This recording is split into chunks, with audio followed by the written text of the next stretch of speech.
to episode 30, even though that will probably get deleted. It's so funny to me. It's funny that we acknowledge it, but we'll still keep doing it, and then it's just going to keep getting edited out.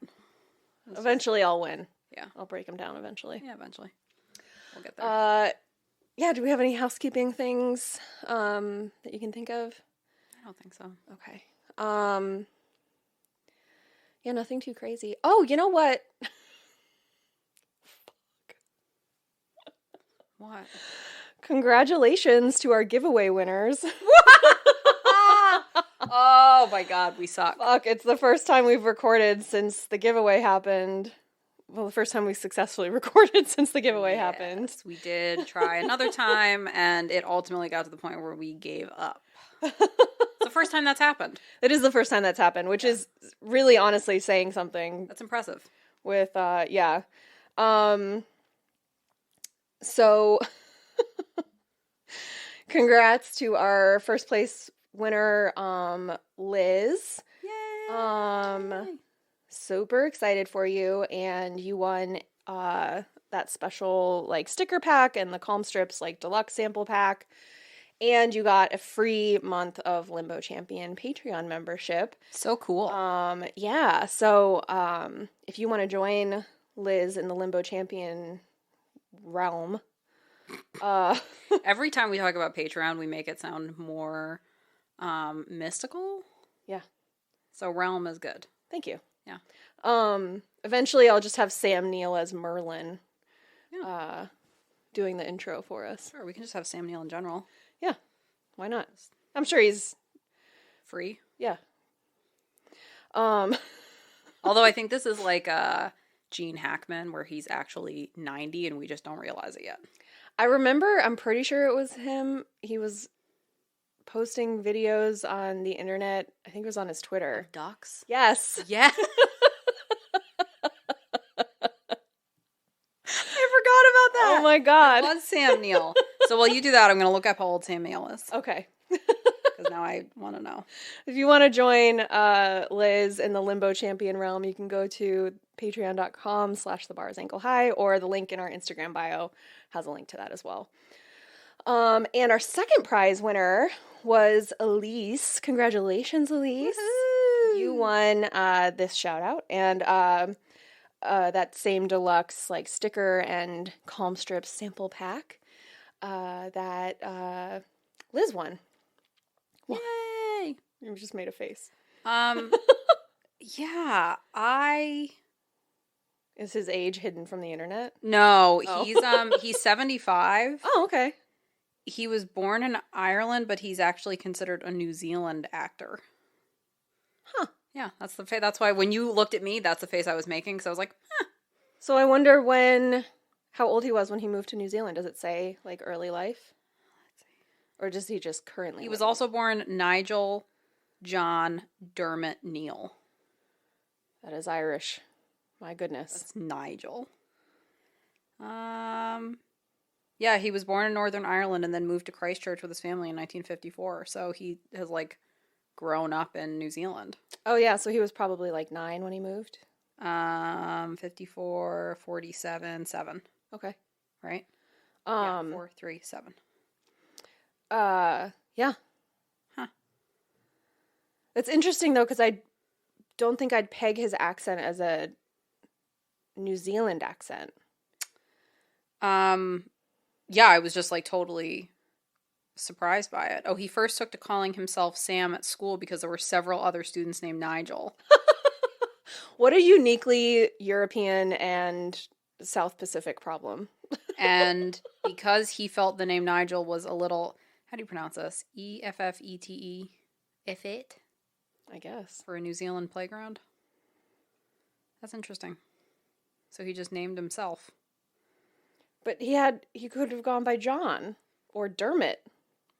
Yeah, there was a lot of options, and he just went with Sam, which was not one of the options. A woman I went to law school with had a brother who nicknamed himself Shadow.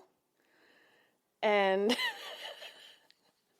like, my classmate just would call him Shads or Shadow or whatever, like, saved in her phone as Shadow. Do you remember on The Office when, I they were trying to remember the name of the guy, the IT guy who like rage quit. And they were like, what's his name again? And Phyllis goes, I don't know, it was something weird like Shadow or Garth. I think it was Shadow. And Garth was the other one. So yeah, Sam was not an option. It's like me answering questions about lemurs and making up my own answers. That's also on Patreon, folks. So. Tune into Patreon for me not knowing the answers to questions I have already been asked. Yes. That are multiple choice. Yes. And making up your own answers because you didn't like the options that were provided to you. / forgot the options that were provided to me seconds before. Yeah, that happened on our Calm Strips live, too. I couldn't. Yeah. I think I was just too excited. Yes. But I couldn't remember what Luce said. It was also our first live event. Yeah. So that was, I mean, it was exciting. Yeah. And it was fun. It was fun. It was very funny to me that we shared it and realized our faces were completely blocked and we had our cameras too high up. It's just very on brand. It was such a Mike Wazowski moment. Yeah. Him being like, oh my God, I'm on the cover of a magazine! Jumping up and he's completely blocked over his face. That's exactly what it was. Being so excited and then completely can't see us, which is just hysterical. Oh, God, I love it, though. Especially considering we both did our makeup, which we hadn't done in years. Yeah, the last time I did my makeup was on my birthday when PK took me to a very, very nice restaurant. I have not been out to a restaurant to go to dinner since the summer. And I'm sick of doing dishes. It feels like COVID all over again. Yeah. Yeah, I had not done my makeup, like a full face of makeup.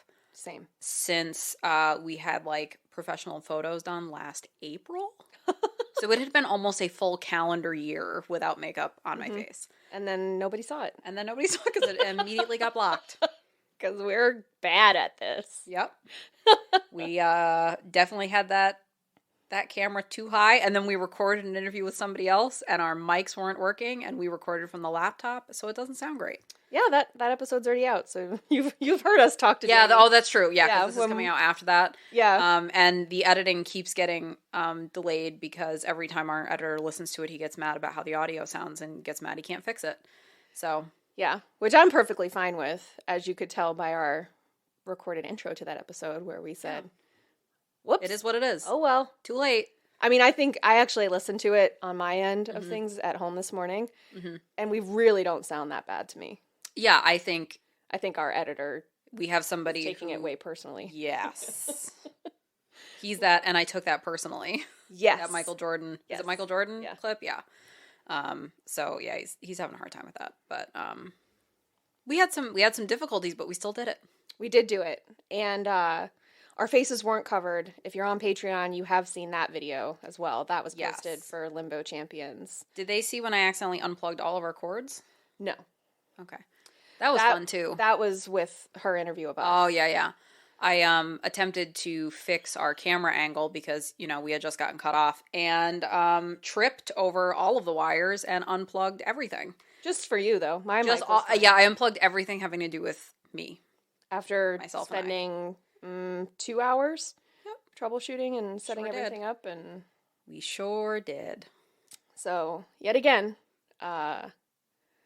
one of us will eventually get fired from the podcast by our editor. And this is why I do not work in IT. Fuck, I forgot of something else that we should have said. Oh yeah. So if you liked our Instagram live with Calm Strips, then you're really gonna love. No, it's fine. I'm sorry. Mine was flat because I wasn't saying anything and I got paranoid. Okay. We're fine. Everything's fine. It's fine. I swear it's fine. Our live. If you liked our live with Calm Strips, then don't worry because we will be interviewing Luce and Michael again. Probably in the beginning-ish of April. So maybe you'll hear that episode towards the end of April. But yeah, so we'll hear from them again, and that video will be on Patreon again for Limbo Champions without our faces covered. Yeah, maybe we'll put the camera in the right location and our microphones will work. Yes. Maybe. No promises. But that's the goal. Right. Yeah. Worst case scenario. Your glasses. Yeah. They were smudged and I was annoyed by them. So I had to hang my glasses off my mic stand. Off the little Pinocchio arm. I look and her glasses are just like floating in the air. Yeah. Yeah. It's good. Looped through the spring.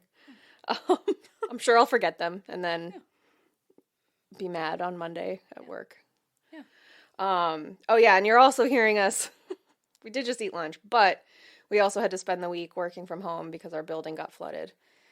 And that was a wild transition to make. You'd think we'd be better at it 3 years into COVID land, but we're not. Kind of jarring. Yeah, it was still an adjustment, and it's just that those changes to your routine and like things that I know that I've always struggled with, and I think in particular I struggle with it because I value the benefit of my routine so much because of my ADHD. It helps me function. Yes, and I also realized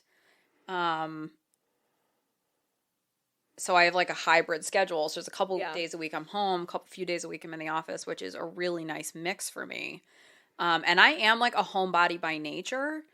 So I normally don't think much. Like, okay, fast forward pre-COVID, I would be fine being home all weekend, like doing stuff. And because I'm like, oh, I'm running around like crazy all week.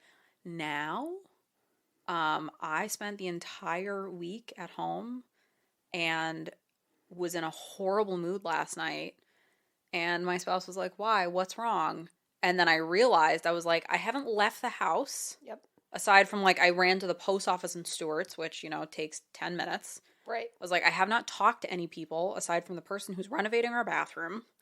I haven't seen anybody, done anything, gone anywhere. I was like, I haven't even gone outside. I'm going crazy. Yeah, and our weather was kind of weird all week. Like it was like damp up and down, dark, and the sun hardly came out, and we got that weird slush rain on Thursday. Yeah, and there was like one after like Wednesday, the sun came out and it was really nice, and I had an appointment, so I couldn't even like appreciate it because I had to like run out and my battery was dead in my car. So it was just a cumulative experience of frustration and realizing how much better I do with the balance and the mix of things, and my routine and getting out of the house are beneficial to me. Yeah. So and I've been a grumpy person the last couple of days. Long story short. Yeah. So anyway, that's why the intro to this episode's a little bit longer than normal. Yeah, it's been a weird week. Yeah. Plus we just, like I said, broke for lunch, so now we're all hyped up on Mountain Dew. And yeah, I'm filled to the brim with mac and cheese right now, so I can... I had my salad. I behaved. Yeah, no, Katie I did. I ate what I thought I planned to eat for lunch. Yeah. Which is really what my dietitian says my goal She ate real identifiable food. I, on the other hand, those shells aren't natural. They're so tiny. I mean, they're not from the ocean, but... No, they definitely weren't from the ocean. But it was Cabot. It wasn't... Yeah, there was powdered cheese involved with my lunch, so but it was powdered from Cabot cheese. It wasn't like... It didn't start as powder like the Kraft stuff does. Like, that was never cheese. That started from a dream about cheese.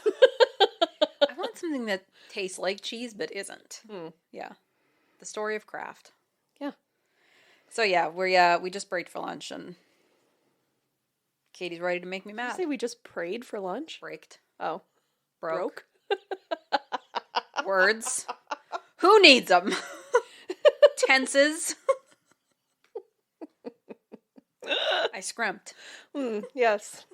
Distinguishment. Past tense.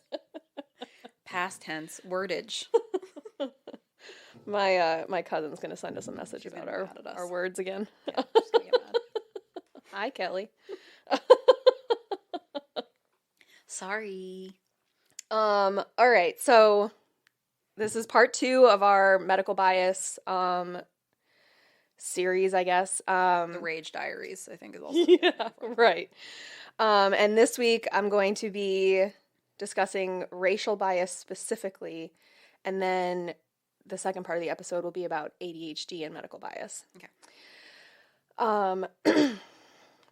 So, racial bias, disclaimer, if you aren't aware, I am a very white lady. So I'm reporting on this. I'm not speaking from experience. Yeah. And I'm not trying to speak over people who have actual experiences in this field. I also do not have experience with this. In the show notes for today's episode, I'll put the Instagram handles for Black and Indigenous creators who speak to that experience in general, but also as far as like medical bias is concerned. Or if it's something as a listener you've experienced. Yeah. Tell us. Yeah. Your tales of rage. Yeah, you can DM us and like, or if you're comfortable with other people seeing your story with your name attached to it, you can always comment on the post for today's episode. Yeah. And so, that being said, in 2005, the National Academy of Medicine released a report documenting that the poverty that Black Americans disproportionately live in cannot account for the fact that Black people are sicker and have shorter lifespans than their white counterparts. That report found that, quote, racial and ethnic minorities receive lower quality health care than white people, even when insurance status, income, age, and severity of conditions are comparable, unquote. Nuts. Yeah. Minority patients are less likely than white persons to be given appropriate cardiac care, to receive kidney dialysis or transplants, and were less likely to receive the best treatments for stroke, cancer, or AIDS. The conclusion of this report was that, quote, some people in the U.S. were more likely to die from cancer, heart disease, and diabetes simply because of their race or ethnicity, not just because they lack access to health care, unquote. That's gross. Yeah. We are the shithole country. Mm-hmm. And that goes back to that study that I mentioned in the beginning of last week's episode. I'm so sorry, I booped. So that goes back to, I'm not laughing about this. Garet made a face. Yeah, I'm sorry. I'm chaotic. I'm a mess. Yeah, I'm sorry. I'm chaotic today. So that goes back to the study that I mentioned at the beginning of last week's episode where 48.7% of med students reported that their attending or resident physician had expressed a racial bias to them about a patient, and that the growth, like a first-year med student versus a fourth-year med student, the fourth-year med student has more racial biases at the time of graduation than they did as a first-year student. Which just, like, makes you want to barf when you think about that. Like, It's indoctrination is, like, so pervasive that across this entire field, these shitty old white guys are just, like, I mean, it's not just shitty old white guys, but... no, but it is a system that was built by shitty old white guys, right. And the reality of... as an attorney, I can speak to it, but the reality of participating in those forums as a minority, which, like I said, I'm saying as a white woman, though, in the legal field, is that there is this expectation that you play the game their way. Yes. Until you can prove yourself, and then you can play it your way. But in order to play the game their way, you kind of have to shut your mouth and do as you're told. And understand and accept the way things work. Correct. Yeah. And when you're a student or an intern or a resident physician, I'm not sure how it works in Europe or Australia as far as like medical doctor training, mm-hmm. like if they have the same tiers that we do. Mm-hmm. But at least in the US, you know, every decision that a resident makes for a patient has to be reviewed and approved by an attending. So if every time you're saying, I think that this woman is experiencing real pain and needs some Dilaudid because she is writhing in pain, right. And, you know, I can't even speak to her because she has all these other biological indicators that her pain is high. Right. and your attending says, yeah, but why do you think she's in pain? Like, that she's not really in pain. She's just faking it. Does she have a history of mental illness? Right. Like, is she really in pain, or is she just exaggerating it? Is she drug seeking? Yes. And let alone, how much more of a hurdle it is for people who do have a history of mental health problems, drug and substance abuse, obesity, like we discussed last week, like any of these other things that immediately detract from your reliability as a historian of your own health. And then a reliability of like the history of present illness as we see on medical. Yeah, like it takes it where nothing you say is validated because you're believed to be not an honest, correct narrator. Right. So, when it's taught that, whether even if the doctor is one of these minority groups, or if the doctor is a Black woman even, it can create an environment where that doctor has learned to not trust what a patient is telling them about their symptoms. And to do that solely based on their skin color or their sex or the size of their body or their mental illness or their substance abuse. I mean, you see it a lot too when it comes to like maternal mortality too. Yes. In the United States, that for women of color, it's like off the charts. It's like third world country statistics, because the mortality rates are so high because they aren't listened to and aren't given the same care. So it's just like another instance of like higher fatalities. Yes. That are completely avoidable. Correct. Because people are trash. So subsequent studies done to confirm that National Academy of Medicine report from 2005, subsequent studies confirmed those conclusions and found that providers are less likely to deliver effective treatments to people of color when compared to their white counterparts.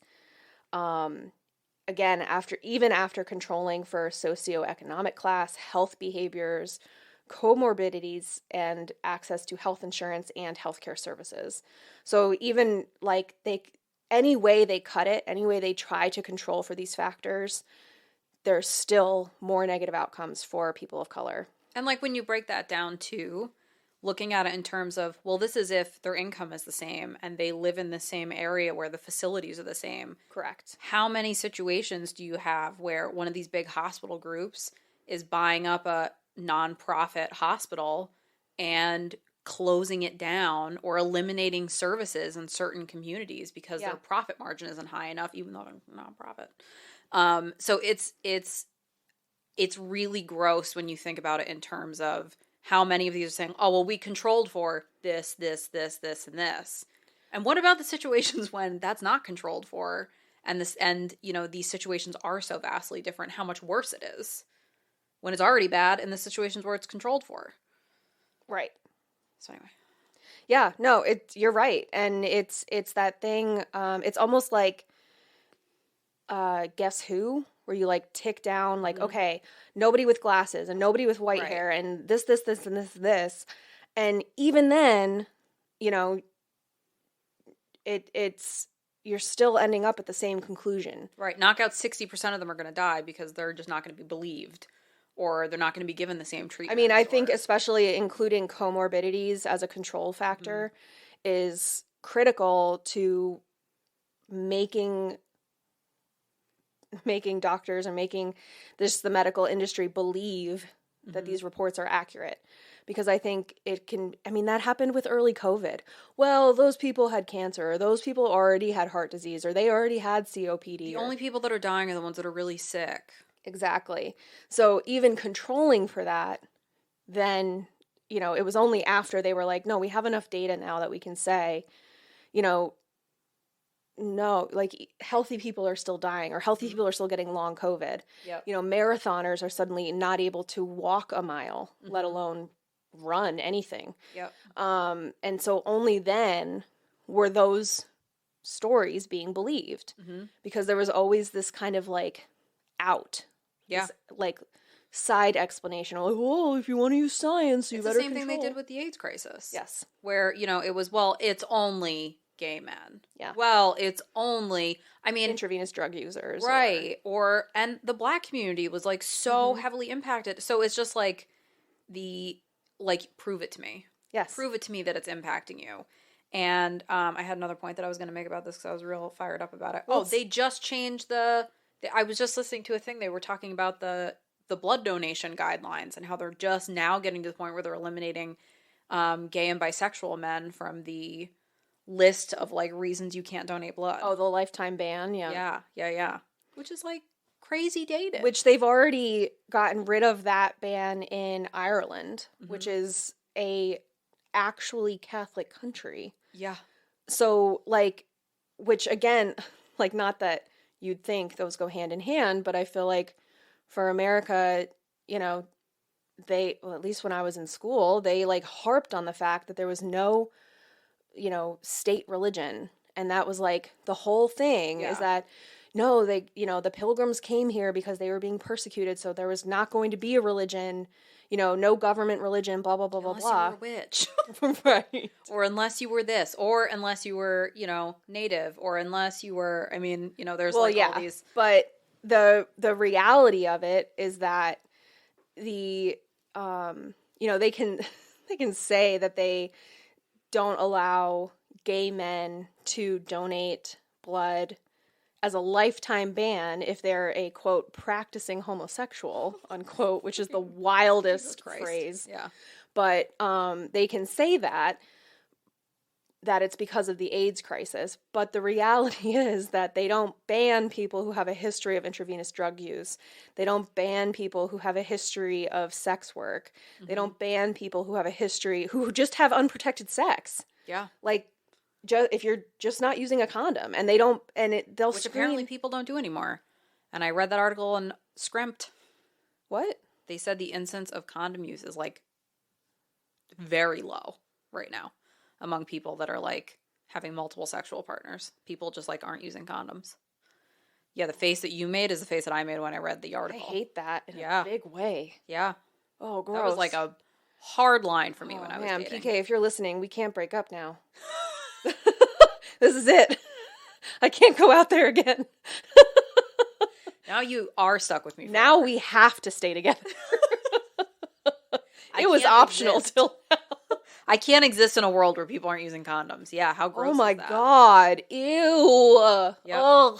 Ugh. And I'm sure a lot of it has to do with, IUDs and birth control and PrEP and anything else that I could get, I can, take antibiotics, which is how we get superbugs. Anything for a woman to do to her body, not for a man. Right. So, anyway, back to this rage cycle that we're in. But so even controlling for those comorbidities and those, the socioeconomic status, I think, is also a big one, because there is something to be said for having just generational education levels where, that is proven across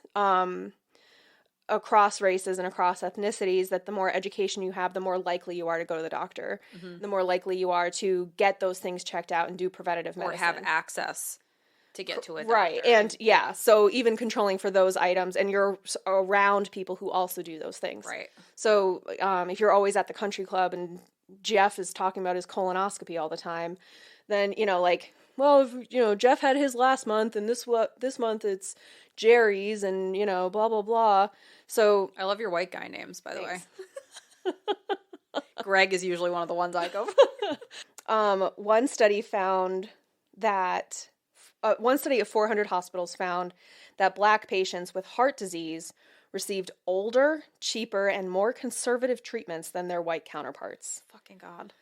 Black patients were less likely to receive coronary bypass operations and angiography. And after surgery, Black patients are discharged sooner than white patients at a stage when discharge is inappropriate. Black women are less likely than white women to receive radiation therapy in conjunction with a mastectomy. And Black women are also less likely to receive a mastectomy.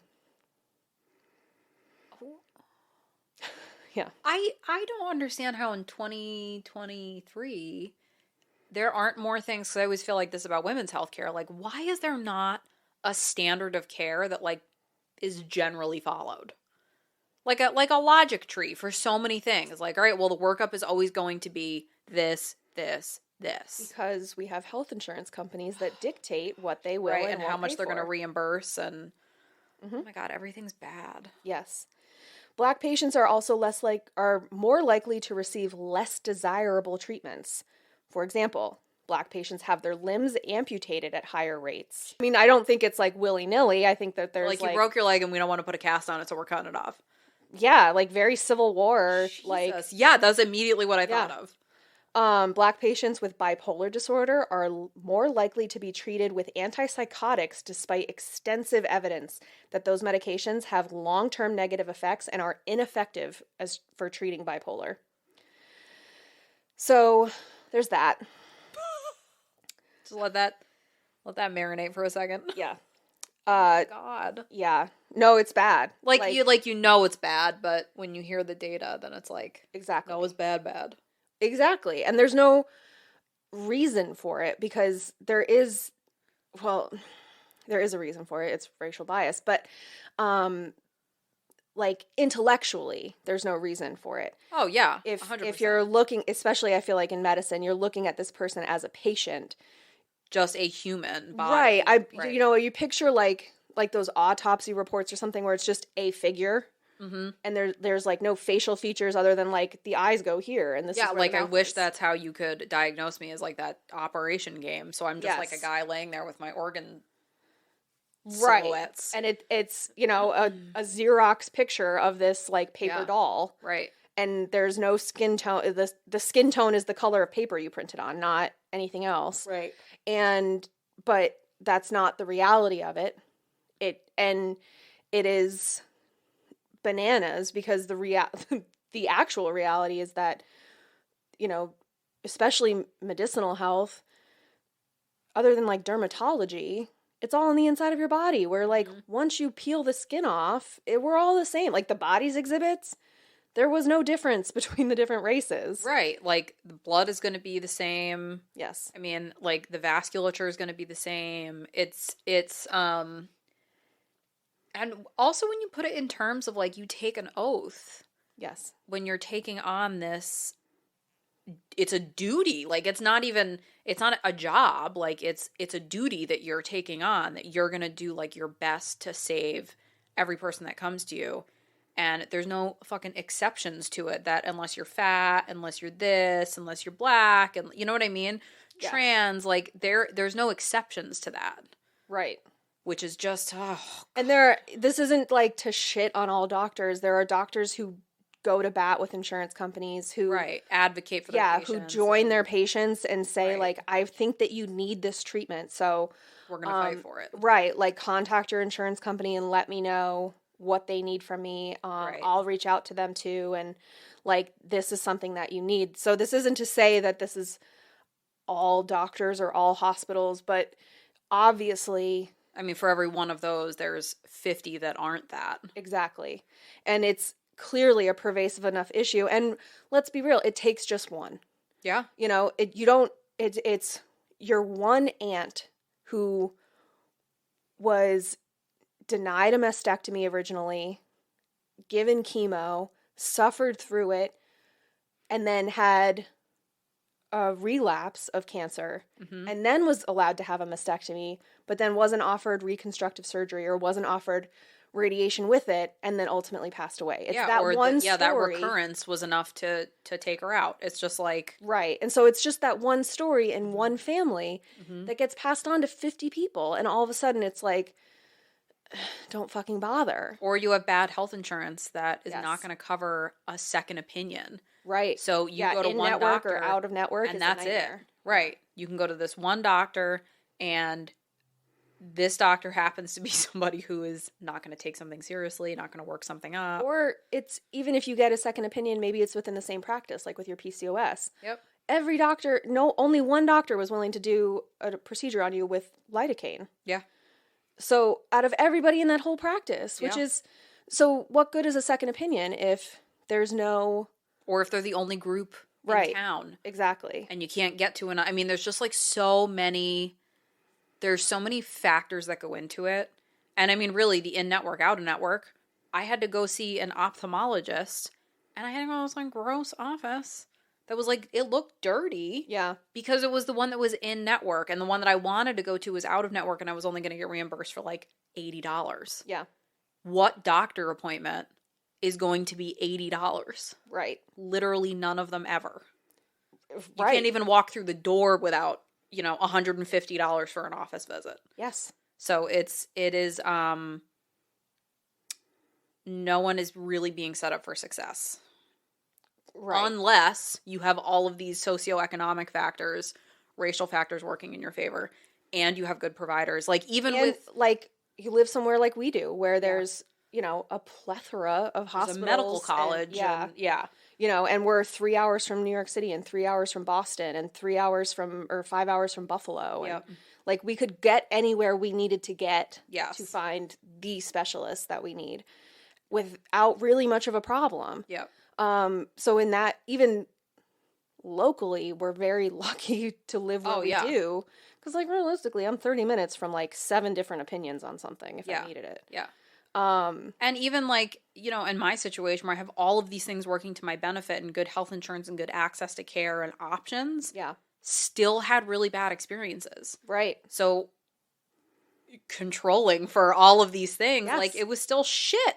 Yeah. So, I mean, you think about the horrible experiences that people can have, and everybody knows somebody in their family who's had some kind of terrible thing happen where something got unnoticed or slipped through the cracks or was overlooked or wasn't taken seriously and then progressed worse. Right. I mean, this isn't to say that it can't happen to white people. If you're white and you have experienced these things, this isn't to say that that's not a valid experience. Oh, yeah. Just to be clear. But there's an excellent book called Medical Apartheid, and it is phenomenal. But it's all about this and how, the history of medicine. I mean, the history of gynecology started. Yeah. Like, if you guys want a horror story that I'm certainly not qualified, I think the 1619 Project did an episode on it. I think they definitely did an episode on medicine. Because I remember her starting talking about her uncle. Yeah. But I know that, like, the Black History Museum in D.C. has an exhibit on the history of gynecology. And yeah, so if you guys don't know, listener, I can't recommend enough that you look that up and look up the Black History Museum in DC's page on it and look at their sources. Don't just go to a rant. Like, not that Wikipedia is terrible. I use Wikipedia very often, but, check the sources that are cited within that Wikipedia article and go there. And really, it is a horrifying history. But a lot of the biases based on denying a Black patient's pain levels comes from the history of gynecology and that whole story, because holy fucking shit. Yeah. All I can say is that those women were wide awake and had absolutely no pain meds, no analgesic, I don't know. None of that on board. There's no lidocaine, there's no Novocaine, there's nothing. And they were wide awake for every single procedure done in a crowded amphitheater, OR amphitheater. Right. So, but that's where this is coming from. And that, that was in the 1800s. And the reality of it, like we said last episode, the medical industrial complex was built on the thoughts and ideas of dusty old white guys. And who they were not concerned with what a patient was feeling because it didn't impact them. They were furthering science. Yes. So, whatever that patient was experiencing, I mean, sorry, I'm so mad. You can also see it happen in Boardwalk Empire. One of the guys. Oh, it's good. Honestly, I didn't want to see a sex scene with Steve Buscemi. No offense to Steve Buscemi.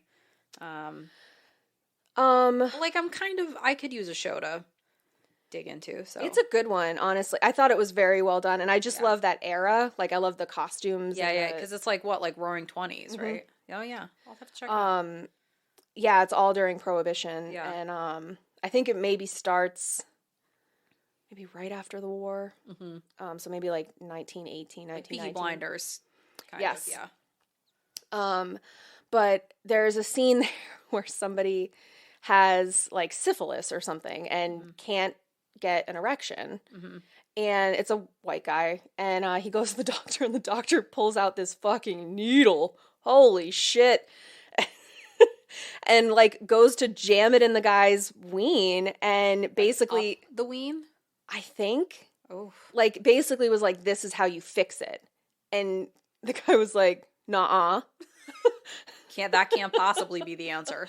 And he was like, well, then you're just not, like, you can wait for it to run its course, but that could take years. And he was like, well, what the hell? Like, doesn't that hurt? And he was like, he like shrugged at him. Like, well, like, and it's that thing of like, well, yeah, of course it hurts, but like, do you want it? And it's like, it's just weird. Of course the colposcopy is uncomfortable and the invasive pap smears are uncomfortable, but do you want cervical cancer? Well, no, I don't want cervical cancer, but how come those are my two options? Right. Like, it's, and really, like, most of my experience, well, most of my bad medical experience is coming from the women's health perspective. Yeah.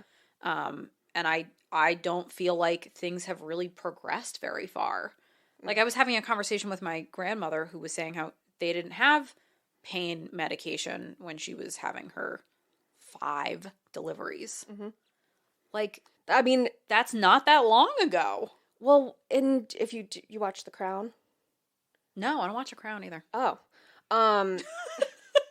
Well, when She's like, well, God damn it. when Queen Elizabeth is giving birth, they fully put her under general anesthesia. Yes, and then like just let her body do the contractions. She was not conscious.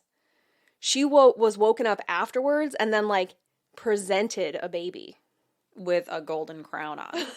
In a dress. The little tiara from Breaking Bad. It's just all of these shows coming together. Here you go. Katie's fever dream. But yeah, no, they like fully, and like obviously that was the Queen of England's experience, but like that was the way that they treated pain meds. They didn't have like epidurals even. Right. So like, yeah. It is just crazy. I just feel like there's a lot of things with women's health, and we did talk about this in the last episode, but you know, how many things that you have to have done do they tell you to take Advil? And it's, I mean, speaking from experience, IUI was way more uncomfortable than I thought it was going to be. And again, I was told mild cramping. I was like, hell to the no. I thought I was going to throw up there for a hot second. Yeah. So it's, you know, I just don't think things have progressed super far. I think there's just very much a, well, if you really want this, then you'll sit still. Yes. Attitude, which is horrifying. I think there's... Because my spouse has never had to do that for anything.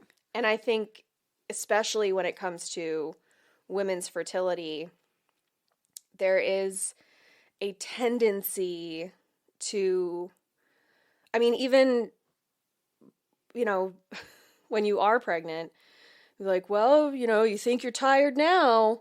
And it's like, yes, I'm am allowed to tired be now, tired. and I also am only taking care of myself at this point in time. So no, that's for then. Right. For right now, I don't want to be tired. I want to be well rested because there's no reason for me not to be. And there's also no reason to discount how tired you are now. Correct. Just because in the future you will also be tired. And also in the future, your tiredness will get to be split with your spouse. Yes. Whereas like, right now, your it's just tiredness me. is just you. Like, I've been struggling with insomnia in this pregnancy, and I had a good, 6-week stretch where I was sleeping 3 hours a night. Yeah. Which is newborn phase, but, there's no cute child with this. It's just there's no me with payoff. eye bags. Yeah. And I was, really at the point where I was having a hard time, with functioning, going to work and working a full-time job and, doing all the things, doing all the things that I needed to do on a regular basis. And anyone that was like, oh, how are you feeling? I'm like, well, all in all, really not terrible. I'm just not sleeping. which is going to cause all of these other things. And everybody had the same reaction, like, oh, well, you know, get used to it. No, that's for then. Right. I have to get through not only Right. the rest of this pregnancy and the newborn phase, and then if there's any sleep issues beyond that, but, you know, it's this attitude of, well, that's part of it, so enjoy it. Exactly. And it's that thing of like, well, why did you even ask me how I am then? Like, Correct. if you're not going to actually listen to what I have to say. You're going to immediately discount it. Exactly. Don't ask. Right. Sorry, I just hiccuped. Came out of nowhere. Whoops. That is one of Speaking Garet's of pregnancy current side effects. party tricks. Do you want a surprise hiccup Hiccup outbursts. Sometimes it's a burp. Usually a combination of the two, which is nice. Yeah. But yeah, I just don't, like in my personal experience, I don't really think that women's healthcare has progressed beyond that. And I think that it's kind of funny because now I have somebody in appointments with me. Yeah. To kind of like observe how different they are from a man's doctor's appointment. Yeah. And it is just like, it's just so wild. It's so wild to me. Mm-hmm. Yeah. And I'll be mad about it until I die. That's okay. The end.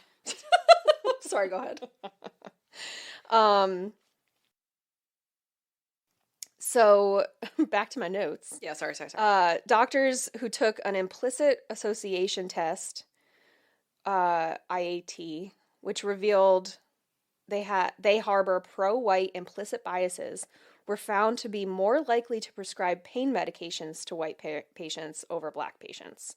Similarly, doctors who specifically harbored anti-black biases were less likely to prescribe thrombolysis. Sounds great. Yeah, I'm going to stick with it. Perfect. Thrombolysis, an aggressive but effective treatment for coronary artery disease, to patients presenting for persistent coronary artery disease to black patients, and critically were more likely to prescribe the same treatment to white patients. So it's an aggressive, it's kind of like, you know, somebody has a family history of breast cancer, they find a lump, and instead of saying, and they have the BRCA2 gene, let's say. Yeah. So instead of saying full double mastectomy, let's not fuck around and take this seriously. Right, like we know where this is going. They said, let's just do a lumpectomy and some radiation and chemo and ruin your quality of life for years, and then we'll talk about it. Then we'll even though I know that this will cure it. Yes. Like, so anyway. And at that point, it's like, are we even talking about implicit bias anymore? Or are we just well, that was with straight up racism. This wasn't an implicit anti-black bias. This was where they were like, oh no. Oh, you're just racist. Yes. You're just out loud racist. Yes. And the anti-black bias as opposed to an implicit pro-white bias. So like, yeah. I feel like it makes sense, but I don't know how to reword it. Well, yeah, at a certain point you're like, this is splitting hairs and you guys are just bad. Just do better. Yeah. But I also think that that's those same doctors from last week's episode that were teaching the new doctors and teaching them these racist biases are the ones who are like, they don't need that, but Country Club Greg does. Yeah, he definitely needs X, Y, and Z done because, you know, this is it's no different than the way criminal justice is handled. Yes. Brock Turner, you know, being viewed as somebody who has potential versus, you know. Can't enjoy the taste of steak anymore because he's just stressed that he raped a woman. He's stressed. Don't just think about how it hurts him. Anyway. Everything's bad. Yeah, Brock Turner makes me want to rip my mic off the wall.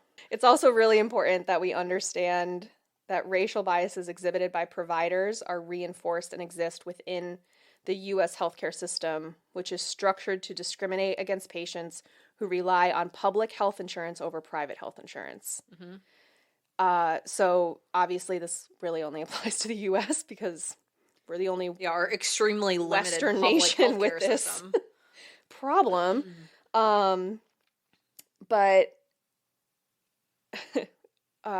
yeah, so in the U.S., if you're on public funded healthcare, if you're on Medicare or Medicaid, you are more likely, if you have to take an ambulance, they will take you to a busier hospital, so you have longer wait times. And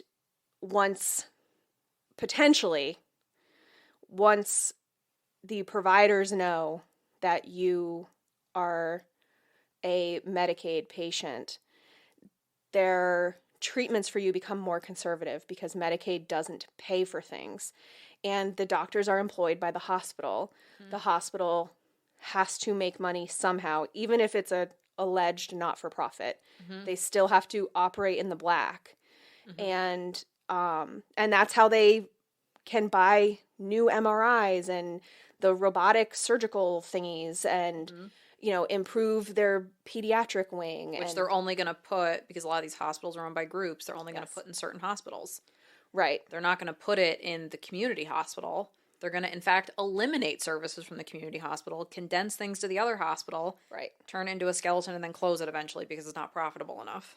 Right, yes. And so I also have here, you have to take note that folks with less comprehensive health care or folks who are on Medicaid often work in places where they can't take paid time off to recover from an invasive healthcare procedure, even if they are granted one, or they're working multiple jobs and can't afford to support themselves and their family if they're out of work for any period of time. And those places are more likely to offer less comprehensive health insurance if they do have health insurance. Here, we have, if you're listening from overseas, we have insurance where a lot of plans have high deductible plans. So it's similar to car insurance, where if you get into a car wreck, they'll fix your car, but you have to pay your deductible first. So, for example, my car insurance has a $500 deductible. So no matter, even if they total my car and I have to buy a whole new car, I still have to pay them $500 in order to get the check to buy a new car with. Mm-hmm. And in our healthcare system, it's similar. If something's not covered, if you have a procedure done, you go in to have a colposcopy. If your insurance is a high deductible plan, it can be set up in a way that I am personally responsible for 100% of that cost if it happens early enough in the year that I haven't hit that deductible spending amount yet. Mm-hmm. So folks who work in these jobs that have high deductible plans, which more and more employers are switching to high deductible plans because they are cheaper. Yes, they're significantly cheaper, and as far as monthly premium goes, they're cheaper. Yes, and the American Congress continues to pass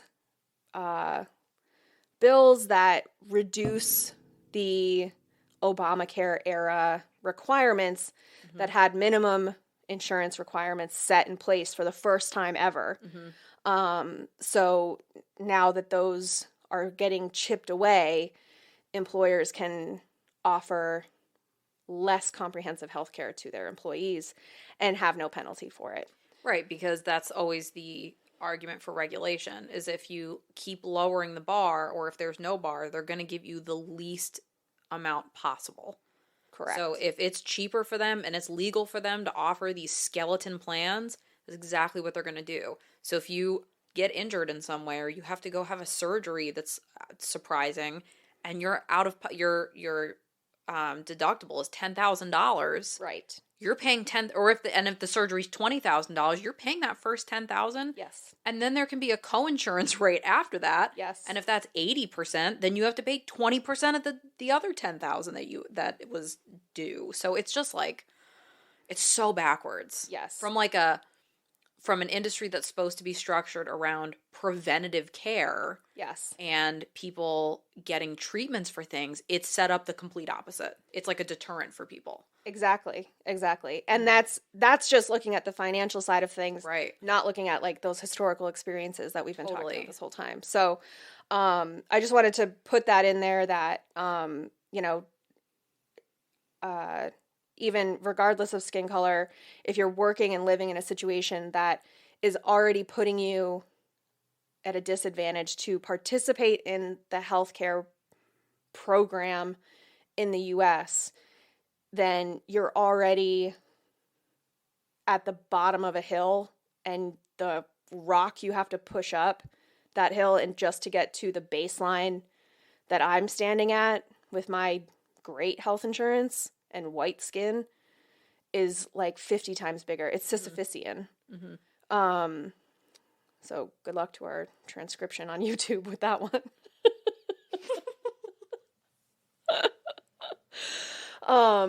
But yeah, so that's all I had for racial bias. But like I said, that book, Medical Apartheid, I'll include that in the show notes as well.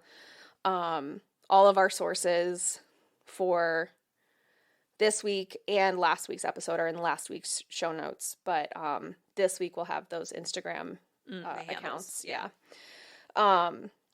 Okay, so part 2 of this week's episode. Okay, so ADHD and medical bias. To tie it back into what this podcast is supposed to be about. You ready to rage? Again? So, when a few weeks ago when we were talking with Jamie, the neurodivergent nurse, I asked her what her opinion was on the spike in diagnoses for people with ADHD and the opinions that we hear a lot of, oh, suddenly everybody has ADHD now. And like TikTok. As somebody who works in medicine, what her opinion on that was. Yeah. So I thought maybe I should do some research on ADHD and medical bias. So first of all, there's little to no difference in the true incidence of ADHD across racial or cultural groups in the U.S., but the treatment rates vary significantly. Yeah, of course. Tracks, yeah. Right. So, we've previously discussed the bias between studying ADHD and that it's historically, like all other medicine, only been studied in males and AMAB individuals. Even the diagnostic tools. Yes. It's all for boys. Yes. And of European Caucasian ancestry. Here's some numbers for you. Between 1990 and 2020, the total number of studies about ADHD published was about 40,000. Wow. With the most number of studies done in any one year just shy of 3,000. During that same period, the number of studies regarding ADHD and race, and those like treatment variables, have varied between 0 to less than 70 per year, with the most significant uptick occurring after 2005. ADHD stigma in BIPOC communities has been a hurdle to accessing a diagnosis and treatment. Yeah. It's been reported that Black Americans are less likely to participate in research due to inherent distrust of the medical system as a whole, which is fully justified. Yep. Yeah, no tea, no shade on that one. Studies have shown that an exposure to discrimination or prejudice over time, such as the daily experience of Black Americans and other persons of color in the U.S., is associated with an increase in symptoms of depression and ADHD. Dang. Yes. Also, side note, regularly experiencing racism and discrimination is also associated with high blood pressure in general. Yeah, reasonable. Yeah. So stress. Right, exactly. And like chronic stress. Exactly. Yeah, and there's nothing you can like it at that point. I think you could probably call it genetic. Yeah. High blood pressure, because like, yeah, it's situational, but like, what? Nothing I can really do to exactly. Change. No medicine is going to change the fact. Exactly. Yeah. So in addition to the racial stuff for ADHD, trauma and social disadvantage can trigger ADHD-like symptoms. So when a child who is a member of a stereotyped or marginalized group is faced with a challenging situation that matters to them, that can activate the stereotype. The threat of fulfilling the stereotype interferes with performance, and the child can do worse on the task as a result. So,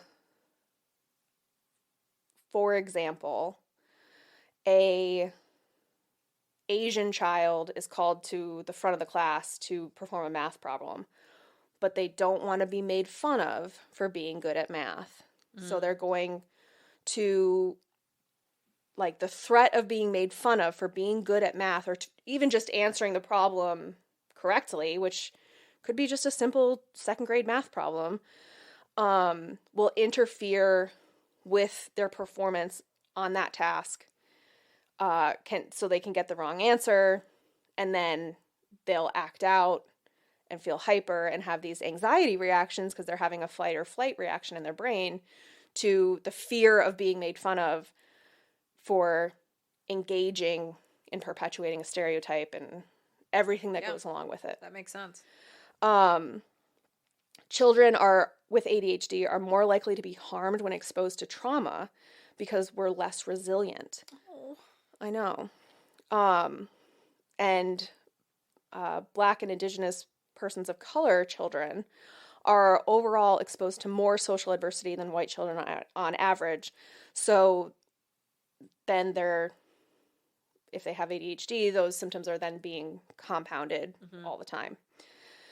So, and the article that I was pulling these stats from noted that the rater's bias, when you're rating the severity of somebody's symptoms, needs to be considered in trying to diagnose ADHD because, like when we spoke with Jamie, she said that her spouse had to fill out a questionnaire about her behavior. Oh, yep.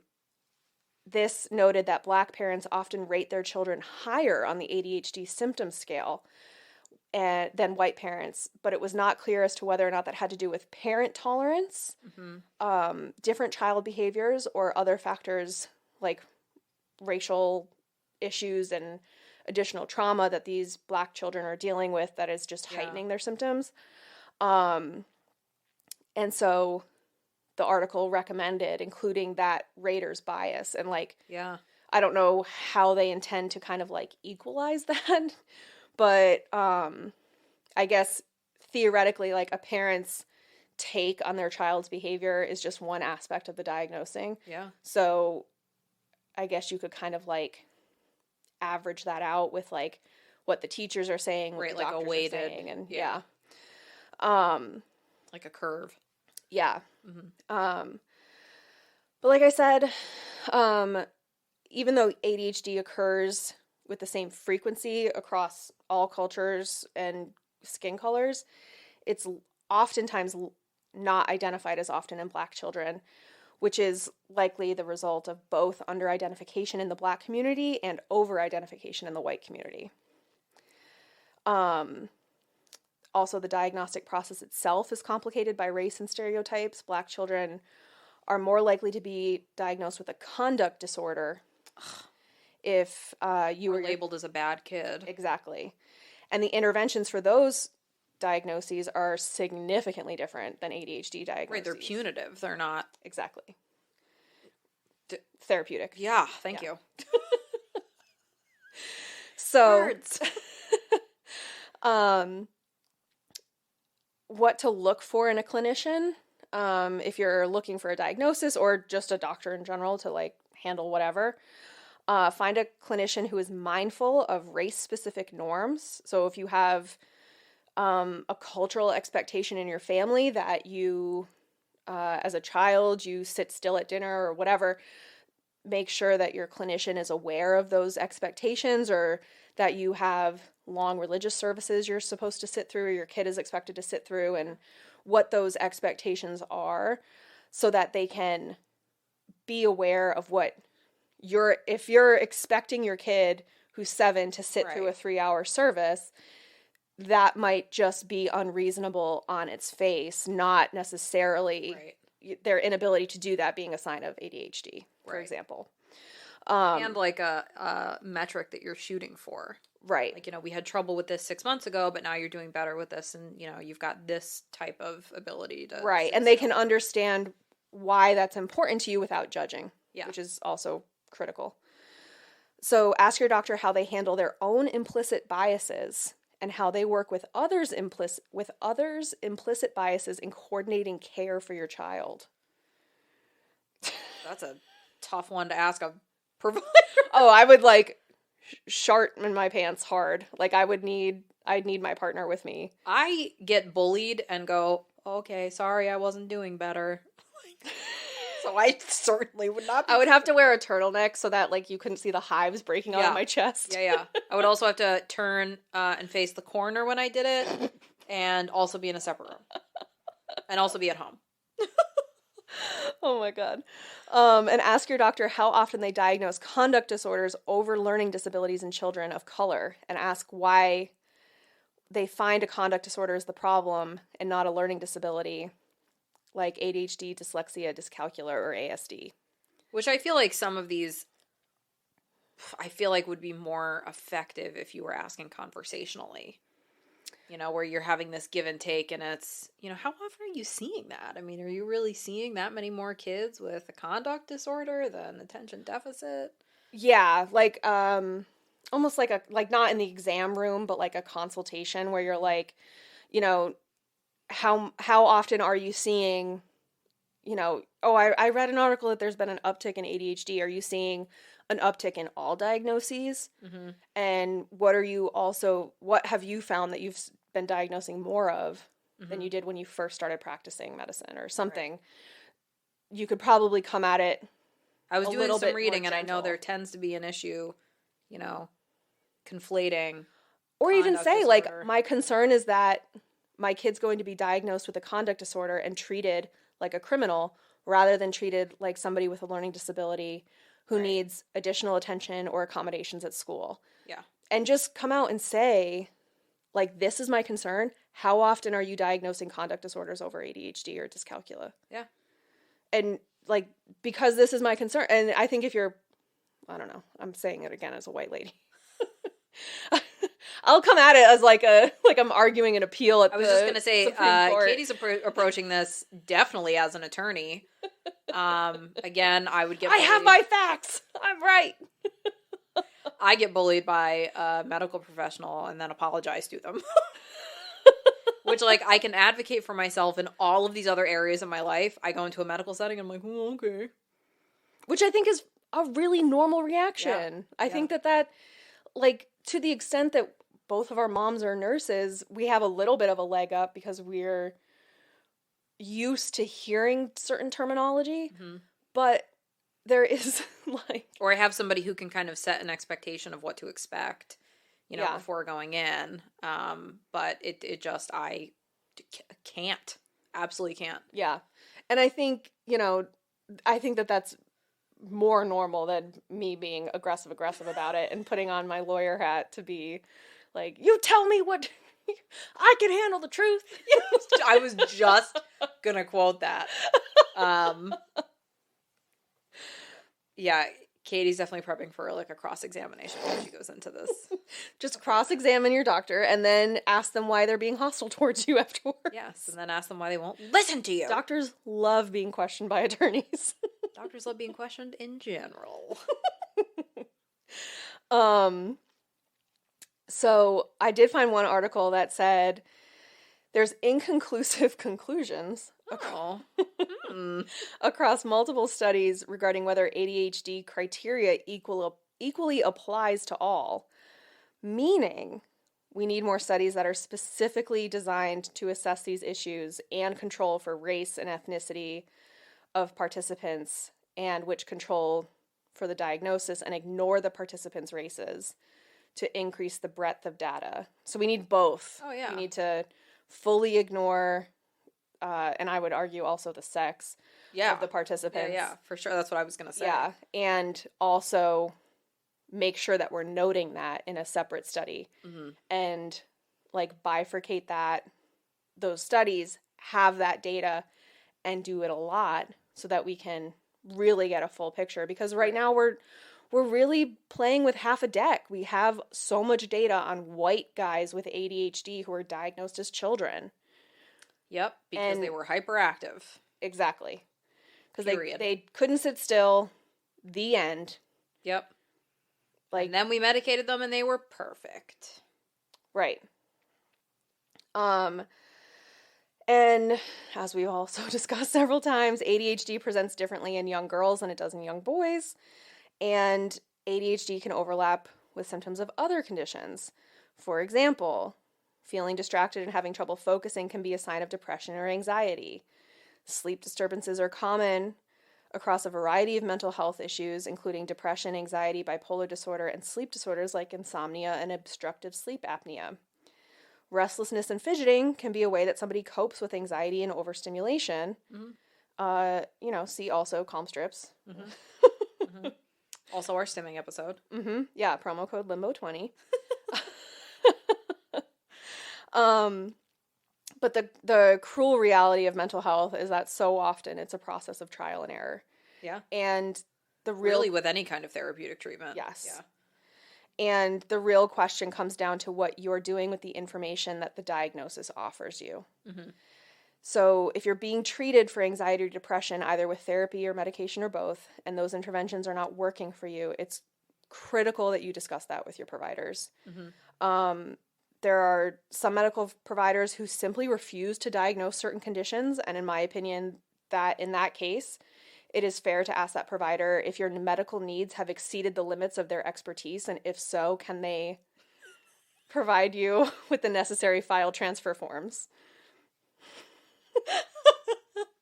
Oh, I'm a bitch. I stand by it, though. Oh, it's like making me laugh cry. I'm just thinking about Katie in all of these settings. Like, just how differently we respond. Garrett's going to start bringing me to all our doctor's appointments. Yeah, I go to the doctor and I'm like, hey, excuse me, do you think this list of symptoms that I have almost all of, do you think maybe this applies to me? Nope. Okay. For almost 10 years. Katie's like, excuse you? Who are you? You know what? Give me your differential diagnosis on how you came to that conclusion. I'll tell you where to forward my paperwork to. That's also a great phrase to say to a doctor that's refusing to diagnose you with something. I have heard that, yeah. Ask them for their differential diagnosis and how they eliminated that diagnosis from your care plan. Yeah, that's a great way, because that's how doctors talk to each other about, like, that's what an attending would ask a resident. What's your differential? Yeah. And that's where they say, like, well, they have this, this, and this, and the lab said XYZ, so I think it's ABC. Right. And they don't have this, this, and this. Correct. Yeah. They have to actually go through and, like, line by line tell you why you're not qualified to have that diagnosis or whatever. But yeah, so that's what I would say, is ask them if your medical needs have exceeded the expertise of their training. Don't be like Garet and be like Oliver Twist. Like, please, sir, can I have another? When you go to the doctor. That's Animal House. Is it? Yes, sir. Can What's I have another? Oliver He's like Twist? bent over with a paddle. No, I'm talking about the... Please, sir, can I have some more? Yep. The porridge. That line. The orphan asking for food, not when we were talking about getting spanked with a bundle of sticks in the Krampus episode. Two very different things with one very small word change.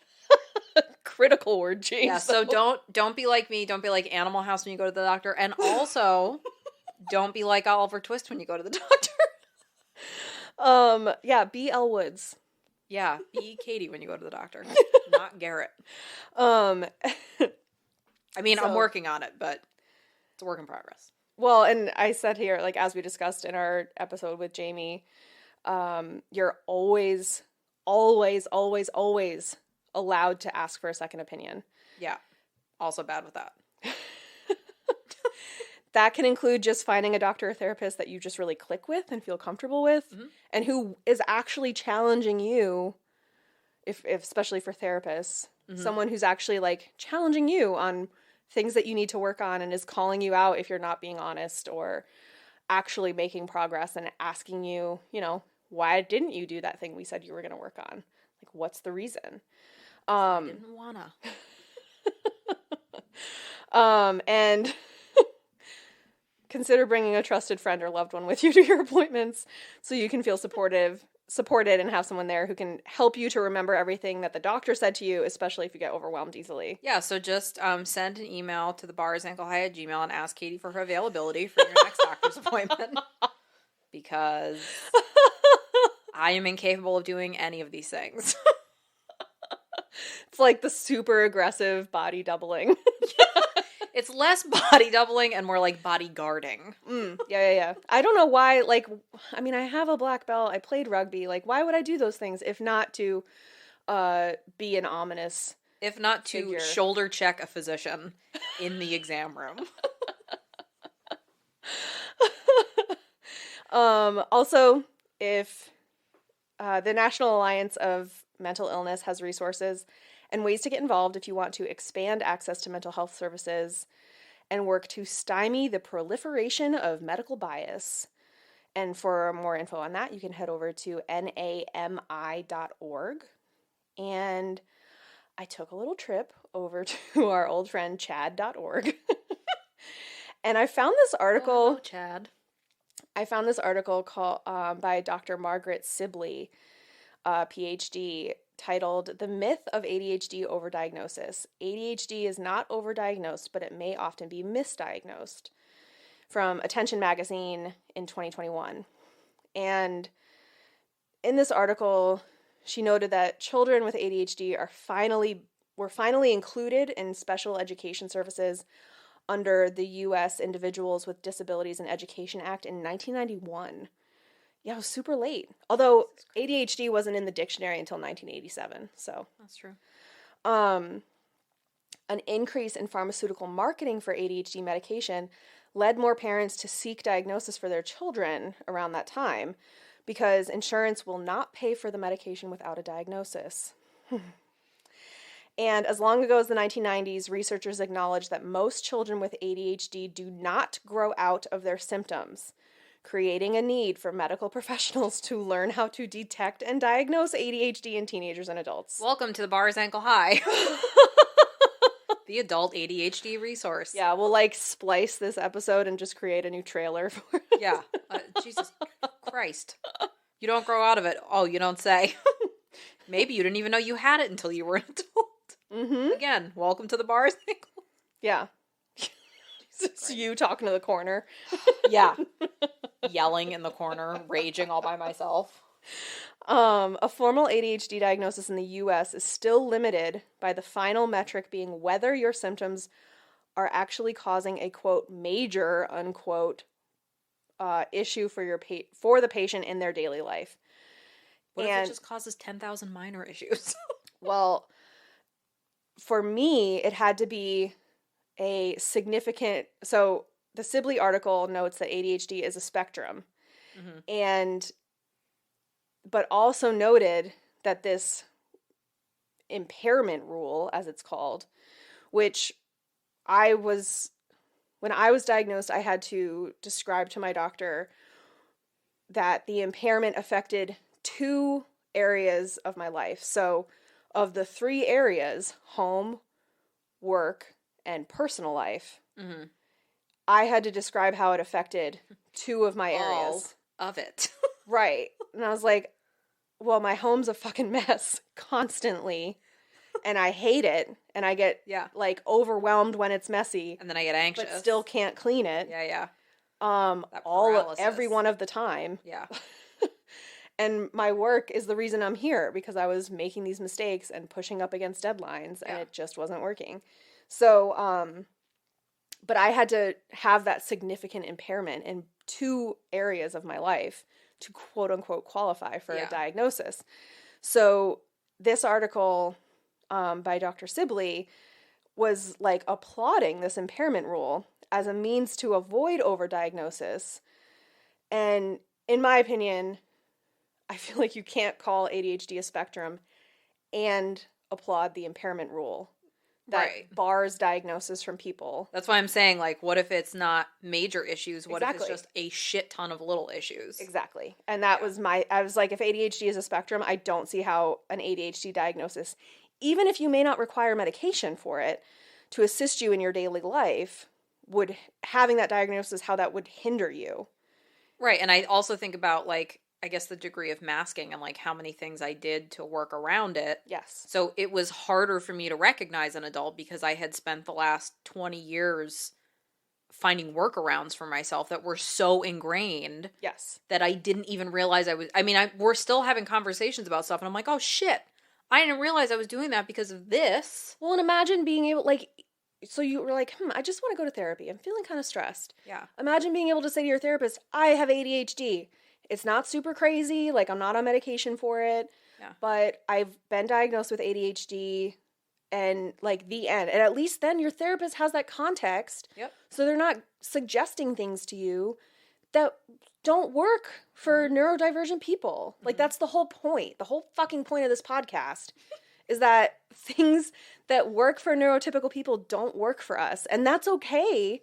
But having the information of a diagnosis, I don't know how that hinders you. I mean, that's like, like, oh, well, your anxiety is only bad when you fly or in large crowds, so we're not going to diagnose you with anxiety. Yeah, What the guess fuck? what? I am in large crowds or have to fly once a month.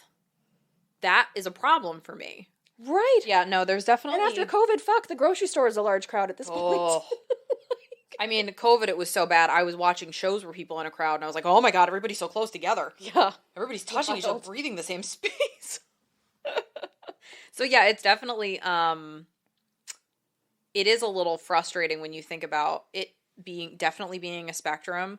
You think about just two people with a lot of things that are similar that have very different presentations and have to use very different tools to be able to cope with it. Yeah. And to apply these, like, hard and fast rules to it. Exactly. Is, like, counterintuitive. Because that's like, I'm thinking, okay, you know, I have built so much structure into my functioning every day that I make it like ADHD proof for myself a lot of the time, but it's not conscious anymore because it's just how I do it to avoid a problem. Mm-hmm. So it's like, yeah, if you asked me, are there major disruptions? No. But if I start explaining my process of how I sit and focus with 4 different beverages and a snack and a blanket and a this and a that and a, you know, all this shit that I have to do. Yes. Then it's like, no, you sound like a lunatic. Yeah, because those are things that I've realized I just have to do to work. Right, because if I feel the slightest bit of discomfort with, like, right now, all I can really think about is how my bra strap is digging into me. Yeah. You can't focus. Right, I can't. And now I'm going to fix it. Yeah, it's like if you have an itch. Yes. It constantly feels like you have an itch that you can't scratch. Yes, or like a sneeze that you can't sneeze. I one time was in an interview and I had the worst itch right between my boobs. Ugh. And it was like, it is not appropriate for me to sit here and scratch at myself like a primate. But I eventually had to just, like, itch it because I couldn't get through the interview with this, like, really intense feeling. And that's how it is. Like, that's how your brain is. Yes. So if I, you know, look at it, I'm like, well, no, like, I'm functional in all these different areas. I can get through my job and I can do this and I can do that. When the reality is, like, oh, no, I've just literally, like, I've set the cheese in the maze for myself. Yes. And I put all these barriers up, so I just have to go to the cheese. Yes. That's how my brain is working. Remember it's not so much. That video, and it was like a dog competition, but the dog had to, like, walk down this path with all the distractions, and the golden retriever just stopped at each one. I am that golden retriever. Each distraction. Yes. Yeah, it's that is my brain, yes. And it could be anything from, like, tax refunds to a new dresser to paint colors for a house I don't have. Yeah. To, like, reorganizing my bank account labels. Oh yeah. And stuff like that. Like stuff that's like, yep. I don't need to worry about any of those things realistically. Yeah. Yeah. But I certainly don't need to worry about them when I'm supposed to be typing an appeal. Yes. No, 100%, and it is frustrating to have an approach that, well, you have to hit this very specific checklist. If it's not interfering with your personal relationships, no, it's not, because I've made it Garet proof. That's why it's not. So yeah, that's frustrating. We've gotten to the point where we're calling, you know, ASD autism spectrum disorder rather than, I mean, when I was a kid, it was, they had just come up with Asperger's. Mm-hmm. And then you could have autism. But even then, autism was seen as, like, nonverbal. Super severe. Yes. Yeah. And so now they have this autism spectrum disorder. And it's like, well, if you're, and this lady's article, you're acknowledging that ADHD is a spectrum. I think everybody who has ADHD, especially if you know other people with ADHD, you acknowledge it's a spectrum. Yeah. Because it's not all the same for everybody. Like, we find different workarounds that work for us, and certain things could set you off that don't set me off at all. Yeah. So the reality is that it is a spectrum, but the virtue of being a spectrum, it's like, well, you can't have, I see it a lot on Reddit where people are like, you know, I was told I don't have ADHD because I've had the same job for 7 years. And because you can hold a job, that means that you don't have ADHD, because they measure adult ADHD by your inability to hold a job. My mom had the same job for 34 years. Yeah. I've been an attorney for, well, I graduated 10 years ago. Mm-hmm. I've been an attorney for 9 years, and my brother has had his job for like 10 plus years. Yep. And like, none of us struggle with holding a job because we can't get there on time. Yeah. Because I've never, I mean, obviously knock on wood, I've never been fired from a job.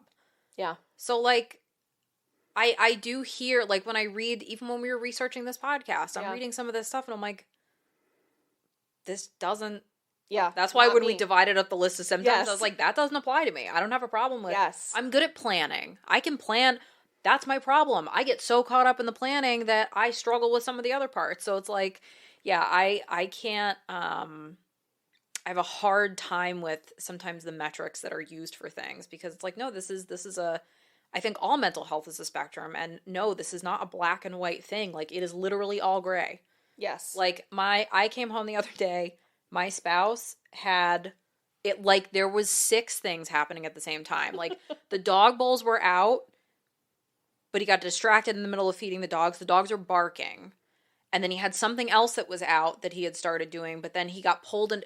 And I literally walked in, I'm like, this is chaotic right now. What is like, the dogs are barking. I'm like, did you stop feeding them in the middle of, like, first of all, are you crazy? Because these dogs will not shut the fuck up if you stop feeding them. They want meaties, and they want meaties now. And then, like, the front door was open and he was like, well, you asked about the mail. And I was like,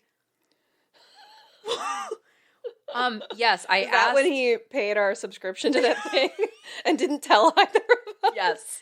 I was convinced there was some kind of, like, problem with our account because we had gotten billed for something. I was like, I didn't enter the credit card. Yeah, like, we had a, like, free trial ending, and so Garet had signed up for it with our podcast email, and I checked that email, so I, like, got the reminder email, and I was like, hey, just FYI, your card's gonna get charged today if you, whatever. So, like, if you care. Yeah. She was like, yeah, just a heads up. And I was like, oh, I'm not worried about it because I didn't put my card information in. It specifically was like, you don't have to enter your card information. And then yesterday I get an email that was like, thank you for here's your invoice. And I was like, uh-oh.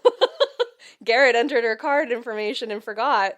And what actually happened is my spouse entered our card information that day in the middle of, again, 100 other things, forgot he did it. And then when I asked him about it, he was like, because I was concerned that we had, like, a problem, he was like, oh, yeah, I did that earlier. Which like I said, at the time, we have a group chat for podcast stuff. Yeah, it did. That would have been perfect for that information. It literally only came up when I specifically asked about this very specific issue. Which, to be fair, like, thank God you remembered. Because that is something that I could actually, you know why? Not mention. The only reason I remembered is because the microphones. I was looking at the microphones. Oh, that's why I remembered. So yeah, it was just. It's like, it is very funny because I literally had to stop him when he was doing all these things, and I'm like, look around right now. Like, one thing, one ADHD person saying to another, one thing at a time. You need to complete one single task. Well, you asked me about this. That was just it was laundry. He just went to, like, go switch laundry over. And I'm like, that could have been done, like, anytime. Totally, yeah. It's totally not an urgent. Yeah, it's not like I'm, like, you're dealing with, like, at a laundromat and, like. Right. No, and I think the reality is we both have a thing where, like, if I'm fatigued, there's no prioritization. So he had mental fatigue, so there was no ability to, like, okay, I need to do this. Yeah. Well, and then it's the burnout thing. Yes. Where, like, all of a sudden, like, everything is urgent and also nothing is urgent. Yes. And the dogs are barking and a kettle's screaming and the phone's ringing. But you don't, like, you get to the point, especially with ADHD, I feel like, where you just don't hear it. Right, and then another person walks like in and is like, yeah, what is happening in this house right now? Totally. And I immediately was, like, overstimulated. I'm like, this, oh my God, there's, like, too many things happening. So it is just amazing, like, same household, similar people, totally different presentations. Yeah. Or handling things different, or, you know, whatever it is. So, like, that's, again, controlling for all of these things, still very different experiences with it. Exactly. Yeah. And I think, you know, I hope that we'll get to the place where it's like ADD spectrum disorder or something. Mm-hmm. But yeah, I still have a beef with the ADHD name because I'm like, yes, not everybody has the hyperactive. Right. We have 3 different categories of it, which really all lay on this spectrum. So anyway, yes, exactly. Yeah. So I mean, there's a reason we went with the wavy noodle thing with our logo. Yeah. But yeah, no, it's and our music. There's a reason our music sounds the way it does. Yes. So yeah. So anyway, that's medical bias and ADHD and medical bias with race thrown in, and also Garet's horror stories. Yeah, a lot of Garet horror stories. Yeah, I mean, honestly, this is a topic, like, that's why when we talked about doing this, is like, I should not be the one to cover this. Yeah. Because I will have too many anecdotal things to insert, and I will get too mad. And that's why it was a 2-parter. Yeah. I knew it would happen. Yeah, because it's just like, I mean, I don't like that I have all these examples, but it's so funny, like, I'll leave any type of, like, medical, even a dentist appointment, and I'll say something to Katie, like, man, this was really crazy, this happened. She's like, where are you going? Yeah. Where do you find these places? As I'm, like, every time actively getting bullied and just taking it. And in any other facet of my life, if somebody was acting that way towards me, I would have no problem advocating for myself. But man, you put somebody in a lab coat or give them a clipboard and I just follow them. Foremen on construction sites are your worst nightmare. Carrying a laptop, okay. Oh my God. Yeah, no, it's wild because, yeah, it's true. Every time you have one of these stories, I'm like, I don't relate. I get the look of confusion. I'm like, that doesn't happen to you? No. Literally never. You don't put hand sanitizer in your cake? No. Yeah, have you had any more rubbing alcohol lately? I haven't. Bummer. I've just stuck to, like, normal ingredients. Good for you. Turning over a new leaf. Yeah, I've been pretty proud of myself that I haven't almost poisoned my whole family. Lately. Yes. Although I will say that was during that sleep deprivation phase. That's true. When I wasn't sleeping. Yeah. So I can, plus, I mean, you combine that with ADHD, I can totally see how it happened. I fully understand how it happened. Seeing the jug and... Oh, yeah. Because when you first described it, I was picturing, like, the goopy hand sanitizer. No, it's liquid, just like which vinegar. I thought you'd have to have had like a traumatic brain injury to confuse that with vinegar. Fair. So I was like... That's why when we were telling people the story, I kept emphasizing, I'm like, liquid hand sanitizer. Liquid. It was not goop. It was liquid just like vinegar. Tune into Patreon for that story. I was also in a rush.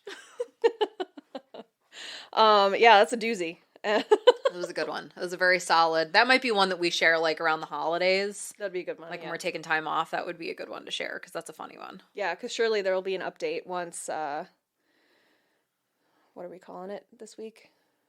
Baby Harry Potter. Oh, yeah, I've been sticking with Spawn, but at some point we'll have a nicer nickname for it. All right. We also don't know what it is yet, so... Yeah, it could be a sea monkey. Or a velociraptor. I'm wearing my Jurassic Park shirt today. Katie just got really... You should have seen the face she made when she said velociraptor. It's like somebody gave her smelling salts. She was like,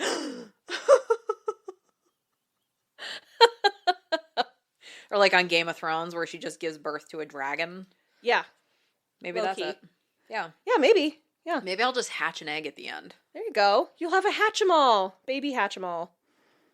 You know what that is? No. It's like a kid's toy, but like it comes in an egg and you have to like rub the egg to like make it hatch. But it's like That's a huge, not what that's it's called, a huge Katie. egg. It's an egg, not a phallus, you freak. She's the one who's like, you're sitting here rubbing the egg. And then you just rub it. It's a global shape. I don't know what kind of weird sex you have, but what the hell? Like honk honk. Like what the hell? What do you think I'm doing? Oh, you rub it until it opens. That's funny. Okay. Yeah. No, yeah, but maybe I'll just hatch an egg. There you go. That was a question my grandmother asked me one time. If you were gonna have an egg. Yeah, she was asking, like, basically, like, when are you going to have kids? But instead she said, it's almost your turn to hatch. And I was like, well, don't like that question. Well, baby Furby is on its way. Yep. Can you imagine? Can I hatch a fucking Furby? I mean, if it comes out with a beak, I'm out. I'm telling you. Podcast over. We're not friends anymore. And Instagram just goes dark. what happened to the bars ankle high? Better listen to that last episode. Squidward. Katie mentioned a beak. That was it. I mean, if I hatched a spawn with a beak, then I would also be out. So. Yeah, it's very like 20,000 Leagues Under the Sea. No, thank you. If I also hatch a Furby, I'm out. Fair. I think it's fair to say you don't want your kid to have feathers. Feathers, beaks, wings, talons. Yeah. No, I don't want a velociraptor also. Fine. Fine, whatever. Just have to have my own velociraptor. I have 2 cats. Oh, yeah, you know what? And you've got chaotic cats, too, so I do. you're just about there. Yeah. So yeah, that was medical bias. Make sure, you deserve quality and comprehensive healthcare with providers who respect you as a patient and as a person. Yeah, and the experiences that you're having. So in 2023, all of us are going to work on advocating for ourselves in a medical setting. Yeah. So remember to advocate for yourself. I'm trying to do that now so I don't become one of those statistics about maternal mortality, because that's what it can come down to sometimes. So advocating for yourself is sometimes life or death. Yes. So that's what we're going to work on in 2023. Because the bar is ankle high. Bye. Bye. Thanks for tuning in. We'll be here next Thursday with a brand new episode to delight your brain juices. In the meantime, the best way to support us is to leave us a 5-star review on Apple Podcasts, Spotify, or your favorite podcast streaming platform. And make sure you share us with your friends and family. You can also keep up with us during the week on Instagram at The Bar is Ankle High. If you want even more ankle high hot takes in your life and have a few dollars to spare, consider joining our Patreon at patreon.com/thebarisanklehigh. We have bonus episodes there for our anklet and limbo champion tiers, and our limbo champion subscribers also get access to ad-free episodes. But in the meantime, remember to be kind to yourself because the bar is ankle high.